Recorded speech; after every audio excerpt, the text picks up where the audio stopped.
STK 4192 STKC amplifier circuit board.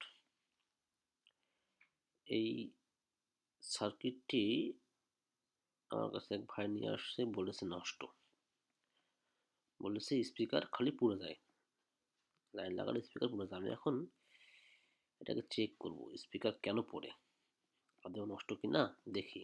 আইসিটা নাকি short, আইসিটা খারাপ হয়ে গেছে বললো। আমি এখন চেক করব। এটি স্পিকার আউটপুটের লাইন, আমি খুলে ফেলতেছি।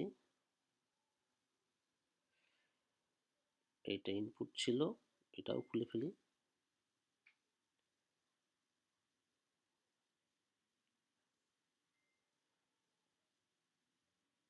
এটা একটু পরিষ্কার করবো আগে, থিনার দিয়ে একটু বোর্ডটাকে পরিষ্কার করে নিই চেক করার আগে।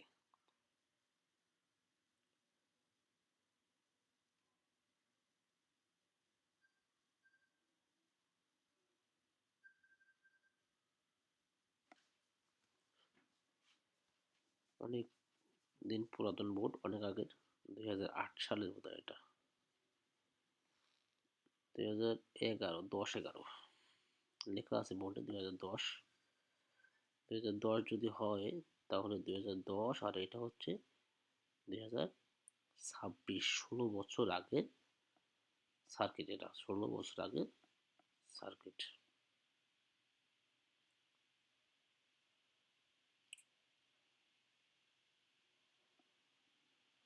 অনেক ময়লা ছিল, বেশ পরিষ্কার হয়ে গেছে এখন।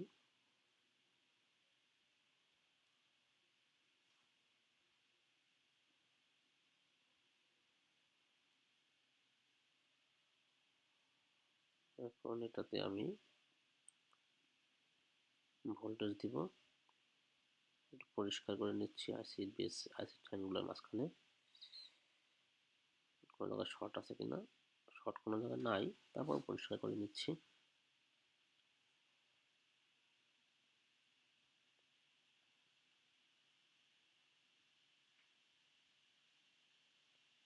এখন এটাতে ভোল্টেজ দিতে হবে।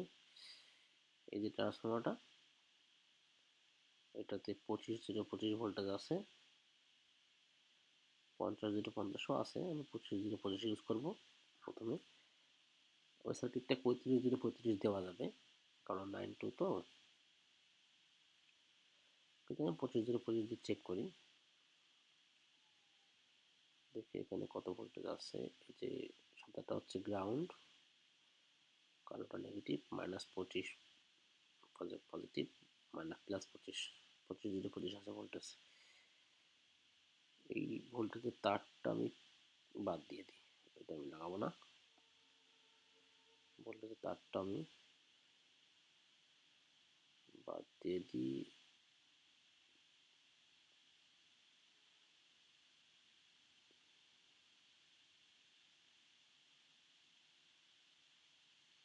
এটাকে আমি এখন কেটে ফেলবো,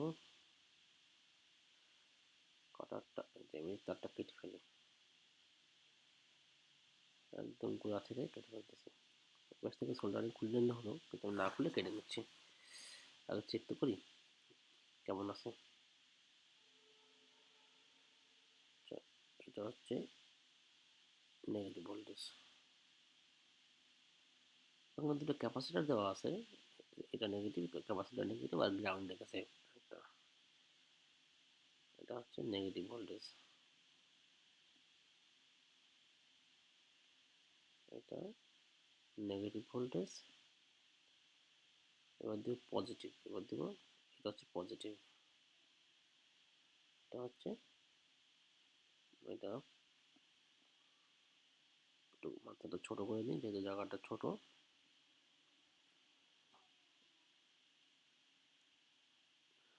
এই যে পজিটিভ ভোল্টেজ দিলাম।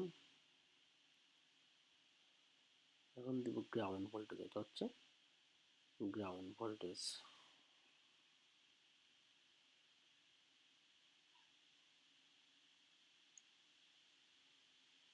এটা গ্রাউন্ড ভোল্টেজ। এখন যেহেতু সে বলেছে যে স্পিকার পুড়ে যাচ্ছে, সেহেতু আমি স্পিকারটা একটু লাগাবো না। না লাগে আগে আমি স্পিকার আউটপুটে চেক করবো যে কোনো ভোল্টেজ সরাসরি ডাইরেক্ট বের হয়ে গেছে কিনা। এই আইসিগুলো শর্ট হলে স্পিকার আউটপুট দিয়ে সরাসরি ভোল্টেজ বের হয়ে যায়। দেখি চেক করি। আমি লাইন দিয়েছি, এখন চেক করতেছি। যে গ্রাউন্ড, পজিটিভ ভোল্টেজ আছে, এটা হচ্ছে নেগেটিভ, নেগেটিভ ভোল্টেজ আছে। এখন দেখি স্পিকার লাইনে কি হয়েছে। হ্যাঁ, এখন এই যে স্পিকার লাইন দুইটা, একটা, এখন স্পিকার দেখে আসি। এই যে এই স্পিকার দেখানো এখানে আর এখানে দুইটা লাইনে আউটপুট, একটা করে গ্রাউন্ড আছে, একটা করে আউটপুট আছে। এই যে আমি গ্রাউন্ডে ধরছি, এই যে গ্রাউন্ড, আর এই যে এখানে এখানে হচ্ছে গ্রাউন্ড, গ্রাউন্ডে ধরলাম, আর এই যে আউটপুট, এই দেখেন একদম 25 ভোল্টের পজিটিভ বের হয়ে গেছে। নর্মাল স্পিকার পড়ে যাচ্ছে, এই পাশে এটা গ্রাউন্ড, এই পাশে একটা পজিটিভ ভোল্টেজ বের হয়ে গেছে। তার জন্যই স্পিকার পড়ে যাচ্ছে বারবার। আমাদের আইসিটা শর্ট, আইসিটা শর্ট আছে, আইসিটাকে চেঞ্জ করতে হবে, করে সার্কিটটাকে ইউজ করা যাবে। এত সুন্দর আইসি অনেক আইসি, অনেক আগের আইসি শর্ট হয়ে গেছে। হতেই পারে, বয়স হয়ে গেছে, কোনো কারণে শর্ট হইতেই পারে, এটা কোনো বিষয় না। আইসিটা খারাপ হয়ে গেছে।